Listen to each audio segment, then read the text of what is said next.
दोस्तों, आज हम स्टार्ट करेंगे अकबर बीरबल की कहानी। अकबर का साला। अकबर का साला हमेशा से ही बीरबल की जगह लेना चाहता था। अकबर जानते थे कि बीरबल की जगह ले सके ऐसा बुद्धिमान इस संसार में कोई नहीं है। फिर भी जोरू के भाई को वह सीधी ना नहीं बोल सकते थे। ऐसा करके वो अपनी लाडली बेगम की बेरुखी मोल नहीं लेना चाहते थे। इसलिए उन्होंने अपने साले साहब को एक कोयले से भरी बोरी दे दी और कहा कि जाओ और इसे हमारे राज्य के सबसे मक्कार और लालची सेठ दमनीलाल को बेच कर दिखाओ। अगर तुम यह काम कर गए तो तुम्हें बीरबल की जगह वजीर बना दूंगा। अकबर की इस अजीब शर्त को सुनकर साला अचंभे में पड़ गया। वह कोयले की बोरी लेकर चला तो गया, पर उसे पता था कि वह सेठ किसी की भी बातों में नहीं आने वाला। ऊपर से वह उल्टा उसे ही चूना लगा देगा। हुआ भी यही। सेठ दमनीलाल ने कोयले की बोरी के बदले एक ढेला भी देने से इनकार कर दिया।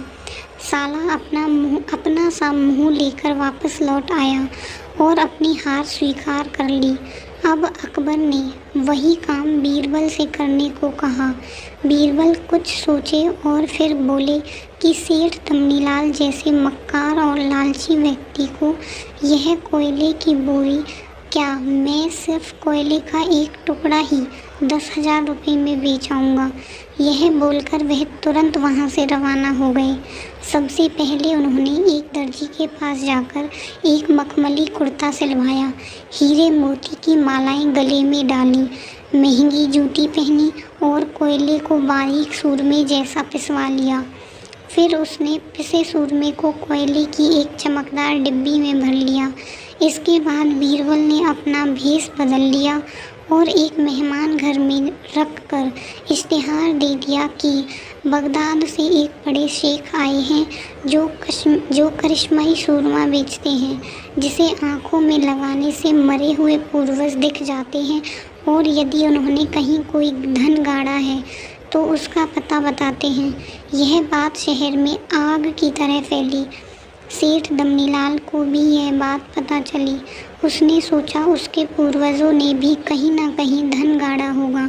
उसने तुरंत शेख बने बीरबल से संपर्क किया और सुरमे की डिब्बी खरीदने की पेशकश की। शेख ने डिब्बी के 20,000 रुपये मांगे और मोल भाव करते करते 10,000 में बात हो गई। पर सेठ भी होशियार था। उसने कहा, मैं अभी तुरंत यह सूरमा लगाऊंगा और अगर मुझे मेरे पूर्वज नहीं दिखे तो मैं तुरंत पैसे वापस ले लूँगा। बीरबल बोला, बिल्कुल, आप ऐसा ही कर सकते हैं। चलिए शहर के चौराहे पर चलिए और वहाँ इसे जांच लीजिए। सूरमे का चमत्कार देखने के लिए भीड़ इकट्ठा हो गई। तब बीरबल ने ऊंची आवाज़ में कहा, यह सेठ अभी यह चमत्कारी सूरमा लगाएंगे और यदि यह उन्हीं की औलाद हैं जिन्हें यह अपने माँ बाप समझते हैं तो इन्हें इनके पूर्वज दिखाई देंगे और गढ़े हुए धन के बारे में बताएंगे। लेकिन अगर आपकी माँ बाप में से किसी ने भी बेईमानी की होगी और आप उनकी असल औलाद नहीं होंगे तो आपको कुछ भी दिखाई नहीं देगा। और ऐसा कहते ही बीरबल ने सेठ की आंखों में सूरमा लगा दिया। फिर क्या था, सिर खुजाते हुए सेठ ने अपनी आंखें खोली। अब दिखना तो कुछ था नहीं। सेठ करे भी तो क्या करे। अपनी इज्जत बचाने के लिए सेठ ने 10,000 रुपये बीरबल को थमा दिए और मुंह फुलाते हुए आगे बढ़ गए। बीरबल तुरंत अकबर के पास पहुँचे और पैसे थमते हुए उन्होंने सारी कहानी बता दी। अकबर का साला बिना कुछ कहे अपने घर लौट गया और अकबर और बीरबल एक दूसरे को देखकर मंद मंद मुस्कान आने लगी।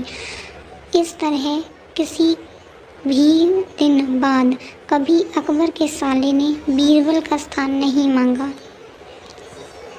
आशा करती हूँ आपको कहानी पसंद आई होगी और अगर आपको कहानी अच्छी लगी तो लाइक व कमेंट करें और चैनल को सब्सक्राइब करें।